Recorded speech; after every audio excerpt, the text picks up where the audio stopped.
anazindua barabara ambayo zimekwama. Anasema ati sasa mimi kazi itaanza. Hakuna kazi inaanza.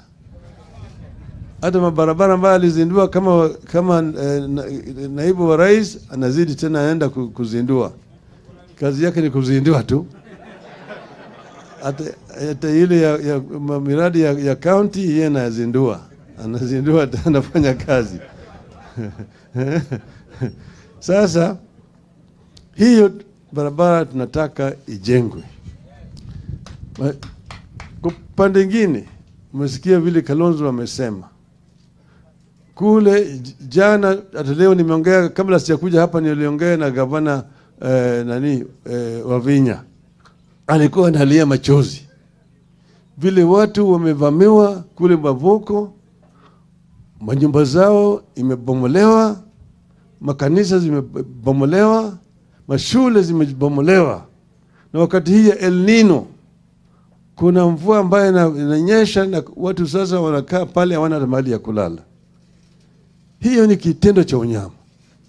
Hiyo ni kitendo cha unyama na sio mtu mwingine. Ruto mwenyewe ndiye alitoa amri ati watu watolewe. Wewe unatoa watu ambao wamekaa mahali kwa muda hiyo yote, wanaenda wapi? Mpaka kwenda wapewe mahali ya kukaa, manyumba ijengwe kule sawa sawa ndio watolewe. Lakini binadamu hawezi kutoa kama mnyama pale ambaye anaishi na watoto wake. Kwa sababu ya mali ya kampuni.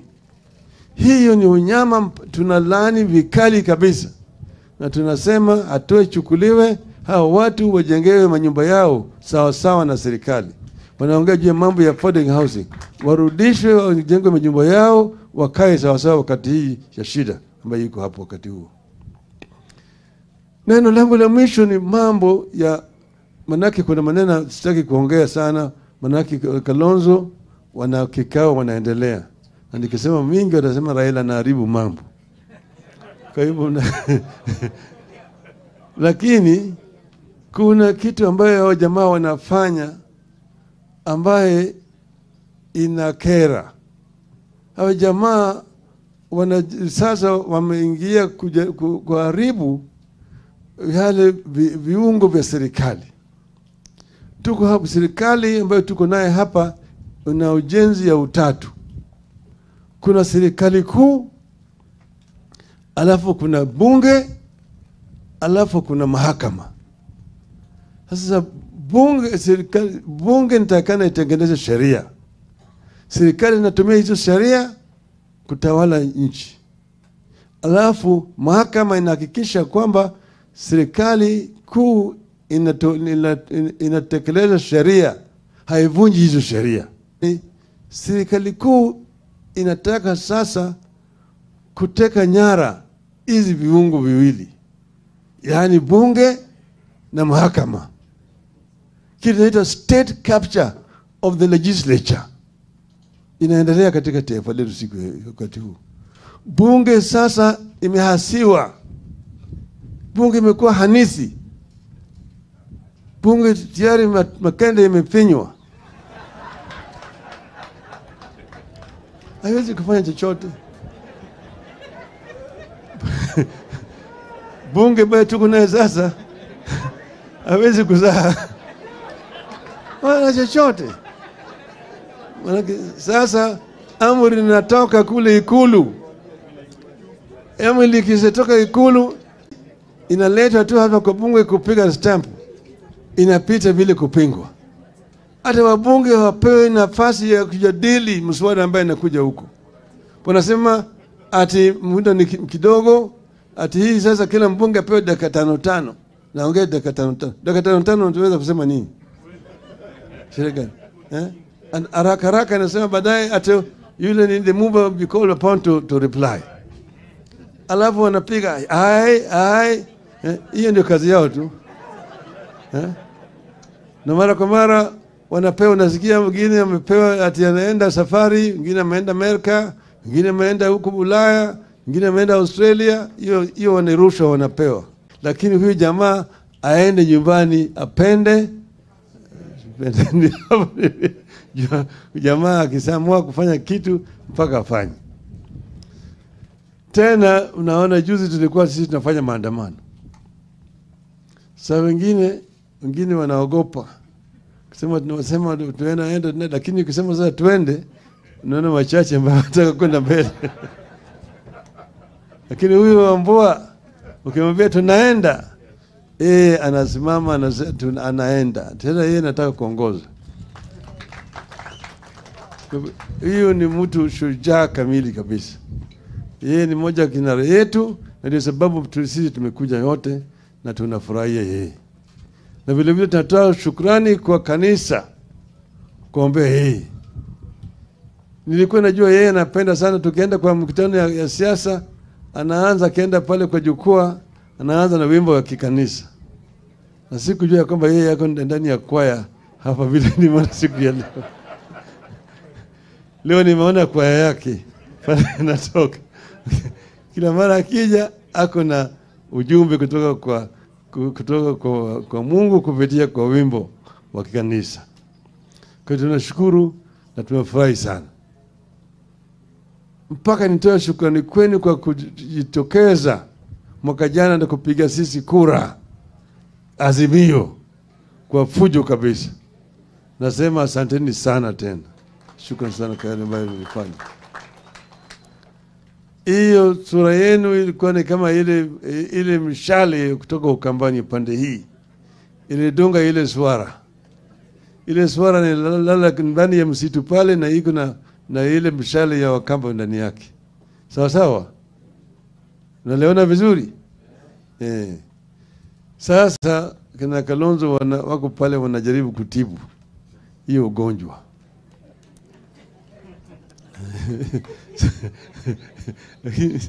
Sasa kitu nilikuwa nataka kusema ni unajua serikali tunataka ili tuweze kutekeleza wajibu kwa upande ya maendeleo. Bila maendeleo hakuna haja ya kuwa na serikali. Sasa eneo hii iko mambo matatu. Kwanza mambo ya amani. Kama kuna amani hatuwezi kuwa na maendeleo.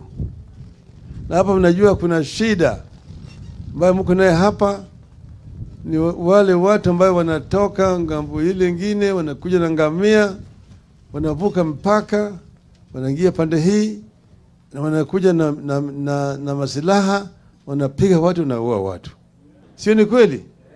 Mara mingi sana tumesikia maneno hapa, watu wamepigwa hapa Kitui, manaka nakuta mtu ambaye hana silaha yoyote na anavamia na anaanza kupiga na wanaua watu.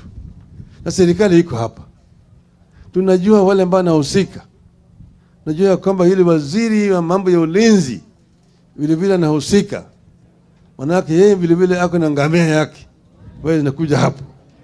Unapiga kwa watu hapa ovyo. Kwa hivyo nataka kuambia Bwana Duale, tunajua yale ambayo unafanya na watu yako. Wewe kama waziri wa ulinzi mpaka kuhakikisha kwamba kuna ulinzi. Lakini zaidi ni ile waziri ambaye amepewa kazi ya ulinzi wa ndani ambaye anaitwa Bwana Kithure Kindiki.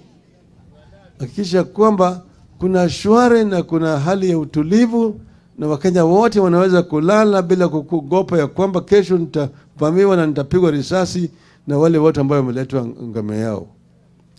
Hiyo ni jukumu ya serikali, kulinda maisha na mali ya wananchi wote kwa jumla. Ya pili, kwa upande hii ni mambo ya hii maendeleo. Hii barabara, mimi mwenyewe ndio nilipanga hiyo mambo ya barabara hiyo. Tukiwa na Kibaki, ni wakati huo nilikuwa waziri wa barabara na ujenzi. Nilimwambia Kibaki, tusongeshe Kenya Mashariki. Tujenge barabara itoke Kibwezi, ipitie Mavoko, ingie Kitui, ipitie hapo, ingie Migwani. Sio? Sasa hiyo barabara hii, eneo hii ambayo inatoka Kitui, inapitia hapo Migwani, inaingia Mwingi, kuelekea huko Sekuru kwa Kalonzo. hiyo barabara. Kila mara kwa mara Ruto akitembea anazindua barabara ambayo zimekwama. Anasema ati sasa mimi kazi itaanza. Hakuna kazi inaanza. Hata mabarabara ambayo alizindua kama naibu wa rais anazidi tena aenda kuzindua. Kazi yake ni kuzindua tu. Hata ile ya miradi ya county yeye anazindua. Anafanya kazi. Sasa hiyo barabara tunataka ijengwe. Kwa pande nyingine umesikia vile Kalonzo amesema. Kule jana hata leo nimeongea, kabla sijakuja hapa niliongea na gavana Wavinya. Alikuwa analia machozi. Vile watu wamevamiwa kule Bavuko, manyumba zao imebomolewa, makanisa zimebomolewa, mashule zimebomolewa. Na wakati hii ya El Nino kuna mvua ambayo inanyesha na watu sasa wanakaa pale hawana mahali ya kulala. Hiyo ni kitendo cha unyama. Hiyo ni kitendo cha unyama na sio mtu mwingine. Ruto mwenyewe ndiye alitoa amri ati watu watolewe. Wewe unatoa watu ambao wamekaa mahali kwa muda hiyo yote, wanaenda wapi? Mpaka kwenda wapewe mahali ya kukaa, manyumba ijengwe kule sawa ndio watolewe. Lakini binadamu hawezi kutoa kama mnyama pale ambaye anaishi na watoto yake. Kwa sababu ya mali ya kampuni. Hiyo ni unyama, tunalaani vikali kabisa. Na tunasema atoe chukuliwe, hao watu wajengewe manyumba yao sawa na serikali. Wanaongea juu ya mambo ya affordable housing. Warudishwe wajengwe manyumba yao, wakae sawa wakati hii ya shida ambayo iko hapo wakati huo. Neno langu la mwisho ni mambo ya, manake kuna maneno sitaki kuongea sana, manake Kalonzo wana kikao wanaendelea.